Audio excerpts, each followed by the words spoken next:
Alright. I've wanted to put up a video update. I made a lot of changes to the tank, this aquarium reef tank, but never actually documented any of it on video.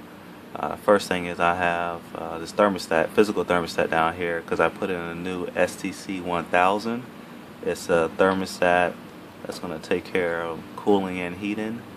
First though, these coralline algae is growing right off of this live rock right onto my base rock, so I'm pretty happy about that, and it's doing it under these 20K LED lights.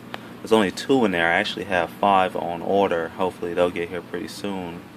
Oh, this pump is always doing this tornado looking thing where it grabs the sand and spins it until I get fish in here. That's the most exciting thing I see in this tank outside the coralline algae growing. But to my sump, a lot of changes actually made in the sump. First of all, I took all the rocks out. I took it from an external pump to an internal pump. It runs a lot quieter. I put this SCC 1000 thermostat in. Not only does it, the only problem I have with it is it reads in Celsius. So I have to make a chart. I'll show you the chart in a second, but it does control the cooling and heating. I have it set at 80 degrees. So if it gets too hot, this fan turns on and drops it down to 80. If it gets if it gets too cold, the heater just stays on. So it's always, the heater can always maintain the temperature. So for some reason, if that heater does stick on, it will shut off the heater, turn on the fan. So I use a lot of secondhand equipment, so I want to make sure that I don't void out everything I'm doing. This is my little sump cleaner. I just moved this little stick around, clean everything up. This protein skimmer is doing amazing. Actually, the key to this is, you can see here that it's actually giving some good skim. The key to this, any DIY protein skimmer, is really those wood air stones. Those are doing a miracle for this. As long as you can get water in there, get the wood air stones moving, and you're fine. You can see a lot of bubbles in here. I'm just doing that because I put in dissolved water. Dissolved salt in there to dissolve. So I took off this filter, but ultimately I keep this filter on there. And this filter not only catches debris, but it's 10 times better than that filter. So I don't have to change it too much at all. Very porous. Obviously I just pinched it in. You can see here only hard bubbles come out of it, but nothing too much to splash up, get all over the place, get salt creep all over the place in it. It actually does really well.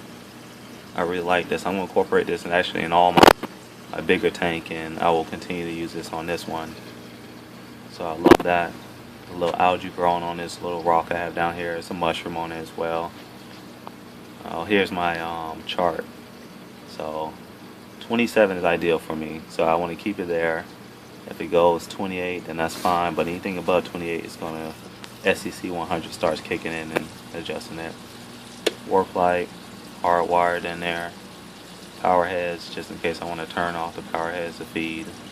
Water exchange, I hit that switch for 10 minutes, and it's a little pump, moves it to the outside of the window, or dumps it into a bucket, and then I can go ahead and change all my 20% water change.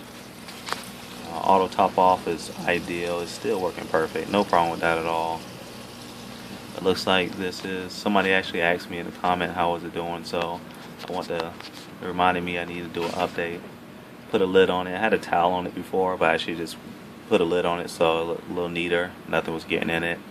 But now I moved that stop valve from closer to the sump all the way up here, so then all I gotta do is hit it off and DC it, and then take it out, so when I put new RO water in, it doesn't come flying out of there. I can just bring it back, connect it, and open it up again. And here's my new timer I put in. I'm actually excited about this because not only does a 10K mode where it only turns on 10K, but it also turns on my lunar light. I could hook up all my 20K LEDs. I could use 2 of them like I'm using now to kind of do a moonlight, dusk to dawn, and then I can put all of them on, all 6 of them on, actually all 8 of them on in the middle of the day to get a real bright, high of day type moment. So this is basically it. This is my update. I'm ready for fish now. I'm going to try to get some chromis in there and get them swimming around. Really hardy fish. I'm actually excited for that. Tank's been very stable. SEC 1000 is working, keeping everything at 27. Coralline algae's growing, which lets me know that it's doing well.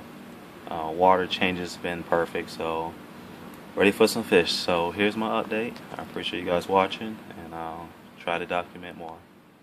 Alright, thank you.